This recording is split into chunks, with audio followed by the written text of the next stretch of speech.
Well, Dick, good to see you again. You don't look too happy today, not your normal ebullient self after a game. Um, take it was a hard one for you. Um, no, I hope it's as hard for the players as it is for me. I've seen so many of the games in my career. We've had a lot of pats in the back this year. It took Dundee United 94 minutes to score a winning goal against us, and then they go and score 6 against Morton today. Because we're out of work, and we weren't out of work, there's a cut. All the sayings in football are there. You've left your overalls in the dressing room, if you're not up for your work, and this, that, and next thing. Ayr United were outstanding from start to finish. Toyed with us, actually. Do you think it was sort of a reflection? I'll tell you what it was. There's too many players think they've arrived, and I've seen that. That's football for you. You've got to go to the, you can't fight one war one day then can't be bored the next day. You've got to be up for it.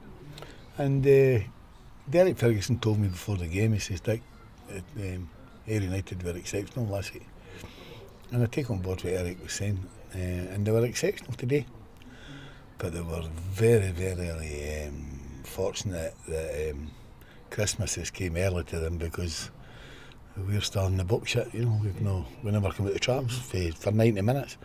And all credit to Ayr United, they were outstanding. In the second half, though, you stepped it up a bit and you seemed to do a lot more. I don't buy that. The goalie's not a save to make.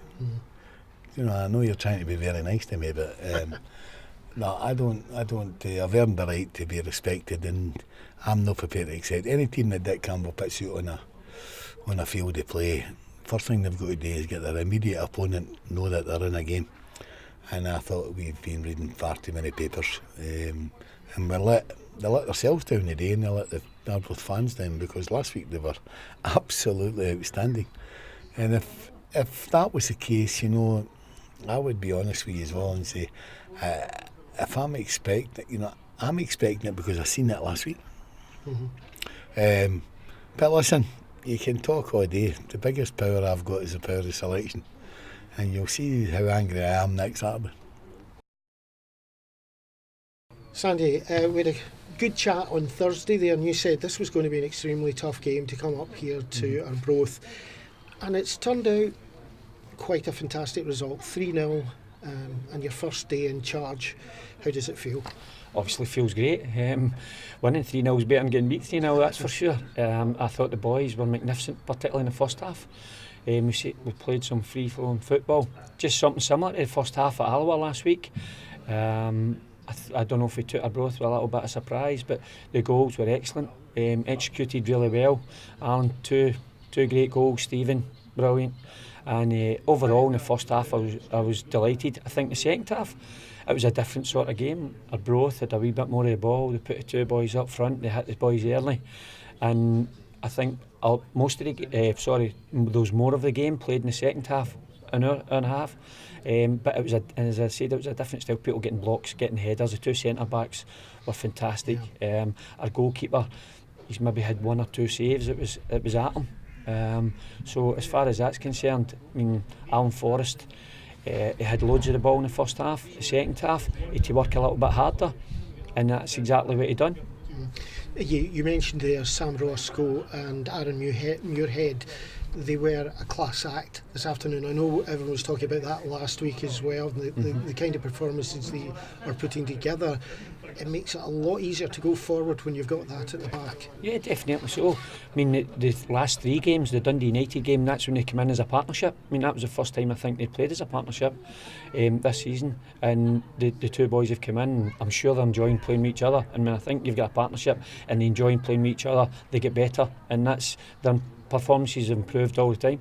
Some intricate football going on out there, an absolute delight to watch, especially in the first half.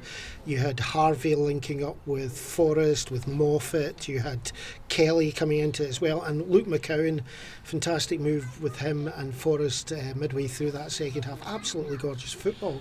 I think when you've got intelligent footballers, you let them be intelligent on the pitch, and that's exactly what their movement is. It's clever, it's intelligent, it creates opportunities. The hardest thing in the game is to create opportunities, but with their movement, their touch, their technical ability, they can create against any team. And as I said, right now at this moment in time, the top end of the pitch, they're firing well, but likewise your Daniel Harvey today, getting down the flank the first half. Him and Alan was linked up really well. Daniel getting crosses into the box, looking strong, looking fit, and that's exactly what you're looking for. Now, you mentioned Harvey again. He'll be away for the Scotland. You've done well. These players who have gone to the Scotland games are maintaining their places there, so that shows the kind of standard of players we're getting just now. Yeah, I mean, you only have to look at the performances for Ross Stew and Daniel Harvey and Stephen Kelly. I mean, they've been absolutely outstanding this season. It's no surprise that they're playing with Scotland under-21s and doing well with the Scotland under-21s as of late, and long may it continue. The only problem I've got is when they get away with international duty, you just keep your fingers crossed until they come back fit and healthy. Now, I don't want to bring anything bad about today's game because it was a joy, but you said to me, I don't want to give any reason for Mark Kerr to be off that park, and what happens, he gets himself injured. How bad is it? Yeah, well, I mean, as of yet, we don't really know. I think the next 24 hours we'll find that out, but it just felt his thigh tweaking as he played a couple of exquisite balls out in the first half, and we took him off more as a precaution so as it didn't get any worse. But obviously the next 24 hours will determine the extent of the injury. Hopefully it won't be too bad. He doesn't feel as if he's torn anything, but we'll just need to wait and see with that one.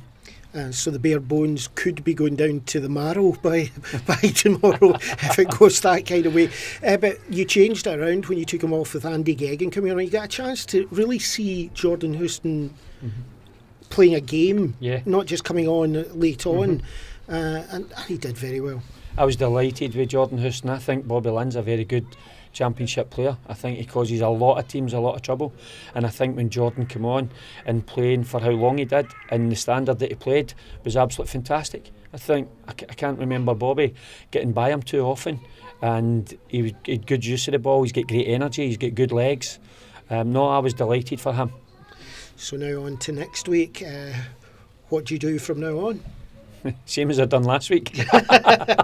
Does it involve prayers? that would be great if it was as easy as that. No, as I said, we'll take a look at it tomorrow. But what I have got to say is I've got to thank the staff that are here. Mark Kerr coming in, and we actually tweaked something in the second half once he went off for the midway part, and that was under his advice, because obviously he plays in there and he knows exactly. And I think when we done that, we took a little bit more control of the game again. So it was all credit to him. But as I said, Kenny's come in short notice in the last couple of days, and he was in today. And I mean, I know he got on well with everybody at the club. That's not a problem. So no, I'd like to thank the staff that's here. So Kenny, what does he think of the setup here? First time working with you in here. I know he's worked with you before, but what does he think of the setup? To be honest with you, we've not had that opportunity to speak like that. It's just one of the things. It's been madness even today when I arrived at the ground, because obviously what myself and Neil had done, there isn't anybody there to do that now. So Kenny, and I wanted Mark to concentrate totally on his game on a Saturday, so it was a wee bit manic today for myself, but hopefully that'll die down now, and we'll get a chance to have a wee chat, I'm sure.